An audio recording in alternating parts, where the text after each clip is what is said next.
Tellapur division పరిధిలోని కొల్లూరులో Madhu Yadav, Venkatesh Yadav, disco Mallesh Yadav ఆధ్వర్యంలో ఘనంగా బోనాల పండుగ వేడుకలు జరిగాయి. ఈ కార్యక్రమంలో భాగంగా మాజీ కౌన్సిలర్ మయూరి రాజ్ గౌడ్ పాల్గొన్నారు. పోలీసుల పరిరక్షణలో ఎలాంటి అవాంఛనీయ సంఘటనలు జరగకుండా పలహార బండి ఊరేగింపు జరిగింది. ఈ సందర్భంగా వారు మాట్లాడుతూ అమ్మవారి ఆశీస్సులు మా ఊరిపై చల్లగా ఉండాలని, అమ్మవారి దయ వల్ల మా ఊరిలో ప్రతి పండుగ కులమతాలకు, రాజకీయ పార్టీలకు అతీతంగా కలిసి మెలిసి పండుగలు జరుపుకుంటామని, మా ఊరి ప్రజలపై ఆ అమ్మవారి దయ చల్లగా ఉండాలని కోరుతున్నామని తెలిపారు.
ఈరోజు ఆదివారం, సోమవారం 2 రోజులు కొల్లూరులో జరిగేటటువంటి బోనాల పండుగ సందర్భంగా ఇక్కడ జరుగుతున్నటువంటి బోనాలు, తర్వాత పలహారం బండి ఉత్సవం ఏదైతే ఉందో దానికి మేము ఇక్కడ తగినంత పోలీస్ బందోబస్తు అరేంజ్ చేసినాము.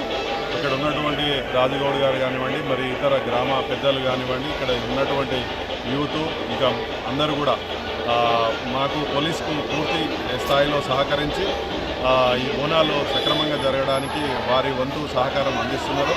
తప్పకుండా ఆ అమ్మవారి ఆశీస్సులు అందరూ ఈ పైన ఉండి అందరూ కూడా చల్లగా ఉండాలని నేను కూడా మా డిపార్ట్మెంట్ తరఫున కోరుకుంటున్నాను.